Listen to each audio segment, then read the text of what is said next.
September 29 ടിരാനോ മാതാവ്.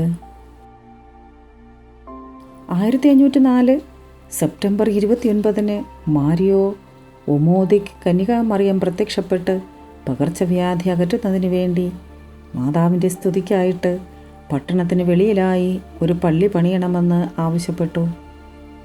ആ പള്ളിയാണ് സ്വിസ് ഇറ്റാലിയൻ അതിർത്തിയിൽ കാണപ്പെടുന്ന ടിറാനോയിലെ മാതാവിൻ്റെ പള്ളി. 1505 മാർച്ച് 25 പള്ളി പണിയുന്നതിന് വേണ്ടി കല്ലിടുകയും രോഗം പൂർണ്ണമായി തുടച്ചു മാറ്റപ്പെടുകയും ചെയ്തു. നാൽക്കവലകൾ ധാരാളമുള്ളതുകൊണ്ട് യൂറോപ്പിൻ്റെ സകല ഭാഗത്തു നിന്നും ഇവിടേക്ക് തീർത്ഥാടകർ വന്നുകൊണ്ടിരുന്നു. 1520 അടുത്ത് ജി ആഞ്ചലോ മെയിനോ എന്ന കൊത്തുപണിക്കാരൻ രൂപകൽപ്പന ചെയ്തതാണ് വെള്ളിവസ്ത്രത്താൽ അലങ്കൃതമായ മാതാവിൻ്റെ ഈ രൂപം. നെപ്പോളിയൻ്റെ അക്രമികൾ വിലപിടിപ്പുള്ള ലോഹം കവർച്ച ചെയ്യുകയും മറ്റു രൂപങ്ങൾ നശിപ്പിക്കുകയും ചെയ്തു. 1946 പോപ്പ് പയസ് 12 ടിറാനോയിലെ പരിശുദ്ധ കന്യകാമറിയത്തെ യൂറോപ്പിൻ്റെ പ്രത്യേക സ്വർഗീയ മധ്യസ്ഥയായി പ്രഖ്യാപിച്ചു.